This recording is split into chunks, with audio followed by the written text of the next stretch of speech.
It's the Lakes area's most wanted. We are cleaning up the criminals in our area and need your help. Have you seen any of these people? Tracy Allen Zornis. He's cleared his warrant for felony burglary. Alvin Clark Dixon. He's cleared his warrant for felony first-degree DWI. Alejandro Mendez. His warrants for felony burglary and misdemeanor contempt of court have been cleared. Sergei Genadevich Skolikov. He's cleared his 2 warrants for misdemeanor theft and misdemeanor underage liquor consumption. Candace Michelle Ramirez, 46. She's 5 feet 4 inches tall, 225 pounds, with blue eyes and blonde hair. She's wanted for gross misdemeanor bad checks.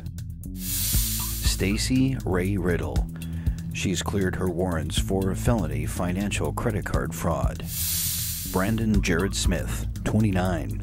He's 5 feet 10 inches tall, 125 pounds, with brown eyes and brown hair. He's wanted for several misdemeanor non-sufficient fund checks. Daniel Mark Shern, 47. He's 6 feet tall, 175 pounds, with hazel eyes and brown hair. He's wanted for gross misdemeanor for second-degree DWI. The Lakes area's most wanted. We're cleaning up the streets. Remember, if you see any of these people, do not approach them. Call your local law enforcement office.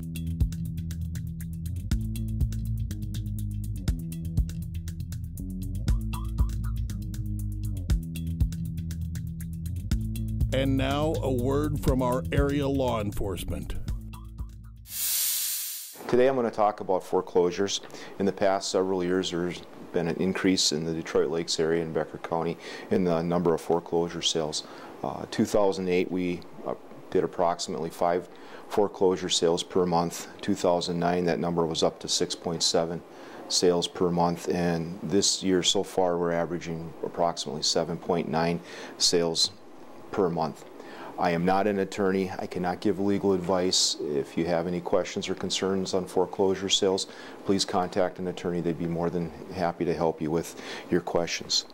There are 2 main foreclosure sales that we deal with in Minnesota. One is by advertisement and the other one is by action.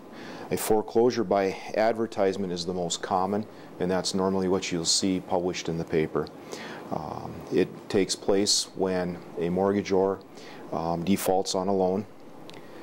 After that, they are sent a pre-foreclosure notice, and that's sent approximately 30 days before the foreclosure action begins.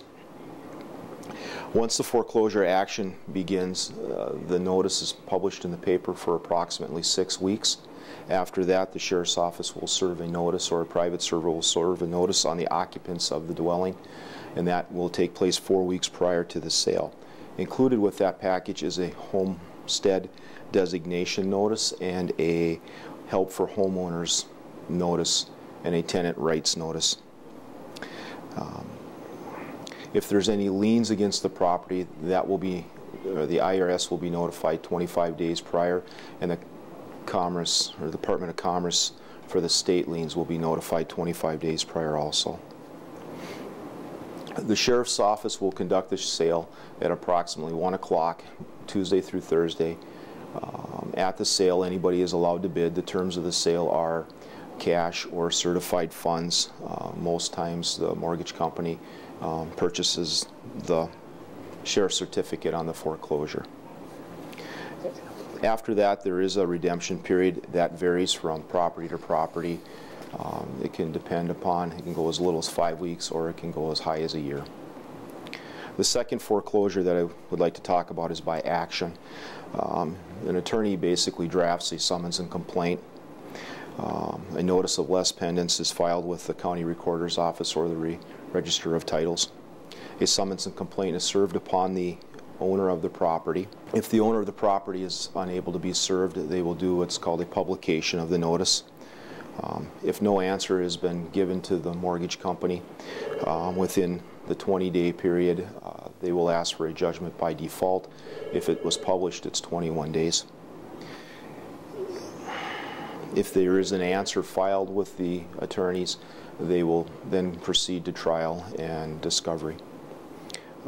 Once a judgment is entered, the sheriff will treat it as a decree sale and draft the notice for the foreclosure sale.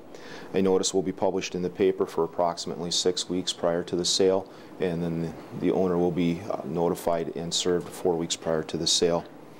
Within 10 days of the sale, the owner of the property has the rights to divide up the homestead and on how it will be sold. The sale will be conducted at the sheriff's office at 1 o'clock, again, Tuesday through Thursday. The sales are very prompt, and again, the terms of the sale are cash or certified funds. And then also after the sale, the homeowner does have a redemption period where they can redeem the property. Thank you for watching the Lakes Area's Most Wanted.